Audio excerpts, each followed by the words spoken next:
রচনা সুন্দর করে কো। একটি পাখির নাম হলো কাউয়া। হয় হয়। কাউয়া এত মোটো একটি জন্তু। উনি উড়াল দিয়ে আসে, উড়াল দিয়ে এসে মানে ডালের মধ্যে বসে এরকম, আর উনার খানি তালাশ করে এরকম এরকম। উনার ডাক হলো টাক। চারিদিকে খালি আসুন তাহলে। ওই তোমরা আসিও না হে কই দিও সুন্দর করে কর ক তারা আসিতে নাই মারমু তারা মারমু ও পাইছেন তো আস ক।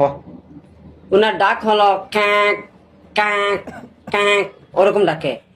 আর যখন হাঁসের বাচ্চার মানে গৃহস্থ যখন ঘরে গেছে চলে যায়, তখন ও এরকম চেষ্টা করে ও হাঁসের বাচ্চাটি খাওয়ার জন্য। হ্যাঁ যখন মালিক